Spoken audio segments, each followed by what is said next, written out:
Então, Kennedy, um rombo bilionário com propósito eleitoral. Já dá para falar em responsabilização de Bolsonaro e do ex-presidente do banco, o nosso Pedro Guimarães, que foi afastado, inclusive? É possível falar sim, Augusto. É muito grave o que aconteceu. Isso deve reforçar todo o processo que tramita no Tribunal Superior Eleitoral contra o Bolsonaro por uso da máquina durante as eleições.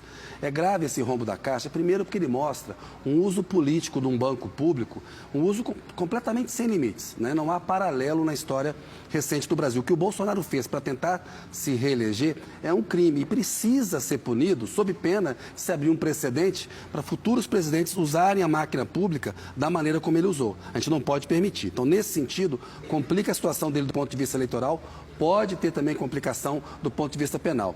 Em relação ao Pedro Guimarães, apesar de ele tentar se desvincular dessa decisão, ele era alguém que implementava tudo que o Bolsonaro queria dentro da Caixa.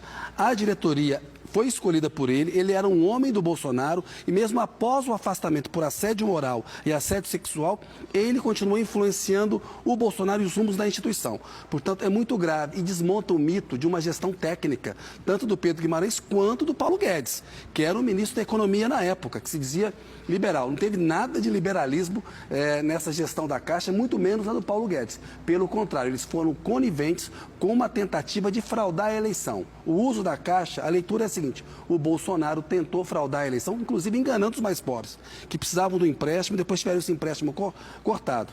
Hoje, o Lula tem um abacaxi nas mãos dele. A Rita Serrano, que é a presidente da Caixa, está vendo como que pode minimizar os danos que foram causados, inclusive para as pessoas que pegaram dinheiro a um juro alto e não conseguiram pagar porque a inadimplência está alta. É claro que isso prejudica a saúde financeira do banco. É bem grave. E é o que você falou, né? São mais indícios de abuso de poder político e econômico que podem consolidar são 16 ações no Tribunal Superior Eleitoral e a gente teve avanços também no xadrez, na composição desse xadrez do TSE, porque foram nomeados, indicados por Lula na semana passada, 2 novos ministros na cota dos advogados, né, o Floriano Marques e o André Ramos Tavares, 2 figuras próximas ao Alexandre de Moraes. Parece ter uma configuração montada aí para caçar, para dar a inelegibilidade de Jair Bolsonaro. Né? Amanda, tem uma configuração política e jurídica montada, de fato existe isso. Agora, as provas fornecidas pelo Bolsonaro, pelos crimes que ele cometeu, são suficientes para resultar na inelegibilidade. Ele fica inelegível por 8 anos. É importante que ele seja punido